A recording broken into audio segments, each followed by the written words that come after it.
자유한국당이 조직혁신의 일환으로 지난 10월부터 진행해온 당무감사 결과를 오늘 아침 발표했습니다. 현역 의원 4명을 포함해 62명이 당협위원장직을 잃게 됐는데요. 정치부 임광빈 기자와 자세한 이야기 나눠보겠습니다. 어서 오십시오. 네, 안녕하십니까. 예. 일단 먼저 이번 당협위원장직에 대한 물갈이 폭이 상당히 좀 큰 것 같은데 명단을 좀 다시 한번 정리해 주시죠. 네, 이번에 일단 당협위원장직을 잃게 된 사람이 모두 62명입니다. 예. 전국 당협위원회가 253곳이니까요. 4분의 1가량입니다. 약 25%가량이 교체가 됐는데요. 예. 이 가운데 현역 의원도 4명이나 포함이 됐습니다. 일단 먼저 경기 화성갑 지역구의 서청원 의원, 부산 서구 동구 지역구의 유기준 의원, 부산 해운대구 의뢰 배덕광 의원, 경남 밀양 의령 함안 창녕 지역구의 엄용수 의원 4명이 포함이 됐습니다. 예. 현역 의원의 경우 당무감사 대상자 85명 가운데 일단 친박계 좌장이었던 서청원 의원을 포함해서 4명이 이제 당협위원장 탈락 명단에 포함이 된 건데요.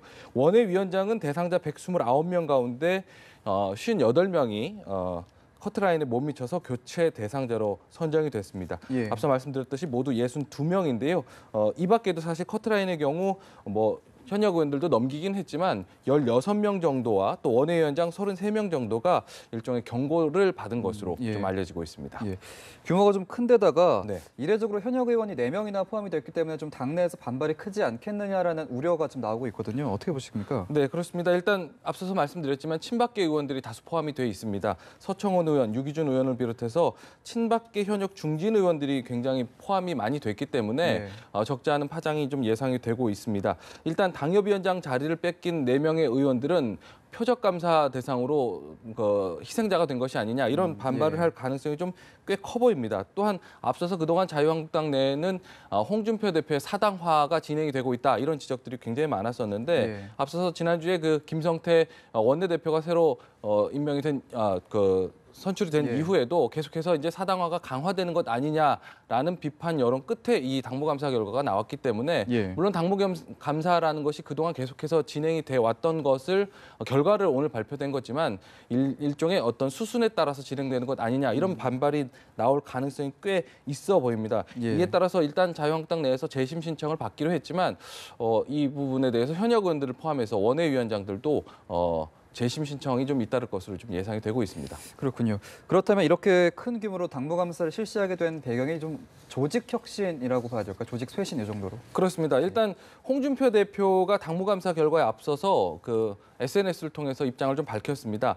옥석을 가리지 않으면 지방선거를 치를 수 없기 때문에 부득이하게 당협위원장 정비를 하게 됐다. 이렇게 이야기를 했습니다. 일단 6개월 앞으로 다가온 지방선거에 대비하려면 일단 앞서서 있었던 조직혁신, 인적혁신도 있었지만 조직부터 또 한번 바뀌어야 된다. 지방 당협위원장들이라는 것이 일단 지방선거에 대비해서 각 지역을 구체적으로 관리를 하는 당협위원장들이기 때문에 지방선거를 치르기 위해서는 조직에 대한 혁신이 좀 반드시 필요하다. 이런 입장을 밝힌 겁니다. 따라서 일단 앞서서 말씀드렸지만은 친박계 의원들이 굉장히 반발할 것이다라는 예상한 듯이 홍 대표도 일체 정무적인 판단 없이 계량화된 수치로 일정한 기준에 따라 점수를 부여해서 엄격히 블라인드로 결정했다라고 강조를 했는데 무엇보다 앞서서 말씀드렸지만은 홍준표 대표가 지난 7월에 취임을 하면서 그때부터 강조해왔던 것이 조직혁신, 인적혁신, 정책혁신 중에 하나입니다.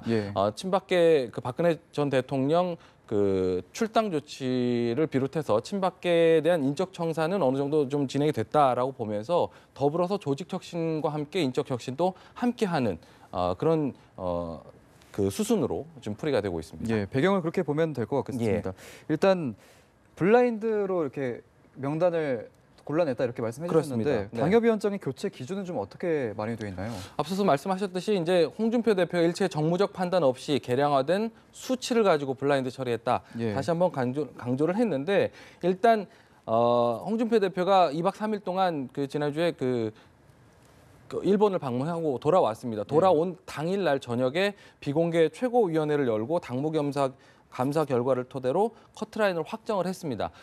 일단은 권역별로 일단 나눴는데 예. 1권역은 영남 지역과 강남 3구 분당 그리고 현역 의원입니다. 무슨 얘기냐면 일단 예전에 얘기했듯이 뭐 자유한국당, 한국당 깃발만 꽂으면 당선되는 곳 지역을 위주로 예. 1권역으로 나눴고 2권역으로 호남을 제외한 전 지역 나머지 예. 지역구를 2구역으로 나눴습니다. 2권역으로 나눴습니다. 그다음에 이제 3권역에 이제 나머지 이제 호남 지역구가 이제 포함이 된 건데 그러니까 당선이 될 수 있는 곳, 그러니까 유력한 곳, 그다음에 조금 경쟁이 좀 치열한 곳, 물리적으로 좀 어려운 곳, 권역별로 나눠서 커트라인을 좀 나눴습니다. 예. 55점, 50점, 그다음에 이제 3권역 같은 경우는 평가 대상에서 제외를 했는데 예. 이 부분에 대해서 일단은 당협위원장으로서 얼마나 그 당원들을 관리를 잘 해왔느냐, 지역구 관리를 잘 해왔느냐, 예. 지역의 여론조사가 얼마나 좋았느냐, 이런 부분에 대해서 계량화된 수치를 가지고 당무감사위원회에서 직접 현장 출장을 했고 예. 또 여론조사를 동원해서 책임 당원을 통한 여론조사 결과까지 함께 합산을 해서 계량화된 점수를 부여해서 앞서 말씀드렸듯이 55점, 50점 기준으로 예. 나눈 겁니다. 예, 그렇군요. 이번 당협위원장 정리 작업이 네. 바른정당 복당파 의원들의 당협위원장 복귀 문제와도 좀 얽혀 있다고 들었는데 어떻습니까? 네, 그렇습니다. 일단 애초에 친박계 의원을 청산하고 이것 전에 있었던 바른정당 복당파 의원들에게 자리를 내주기 위한 것 아니냐 이런 불만들이 굉장히 많았습니다. 예. 앞서서 말씀드렸지만 홍준표 대표의 사당화를 우려했던 부분도 아마 그 부분이 아닌가 싶습니다. 일단 이번에 그 당무감사 결과를 바탕으로 해보면 한국당으로 복당한 복당파 의원들 지역구 7곳이 공석이 됐습니다. 11명의 의원들 가운데서 7곳이 공석이 됐기 때문에 꽤 많은 수치입니다. 복당파 의원들 이번에 특히 이제 주목받는 게 김성태 의원의 지역구 같은 경우도 서울 강서울 같은 경우는 이경표 원외위원장이 맡고 있었는데 예. 이번 당무감사 결과에서 미달이 되면서 김성태 원내대표로 교체될 가능성이 높습니다. 예. 앞서서 말씀드렸지만은 앞서서 홍준표 대표는 당협위원장의 자리는 현역 의원들이 맡는 것이 마땅하다라고 얘기를 했기 때문에 이번에 원외위원장들의 지역구 그러니까 7곳이 이번에 지금 그 공석이 된 지역구 같은 경우에는 대부분 다 바른정당 의원들이 복당파 의원들이기 때문에 바른정당파 의원들이 복당을 해서 자리를 맡을 가능성이 꽤 높아 보입니다. 예. 하지만 이에 대해서 역시나 앞서서 설명을 드렸지만 홍준표 대표가 현재 그 지도부 역시도 블라인드의 처리가 됐기 때문에 전혀 계량화된 수치를 알지 못했고 예.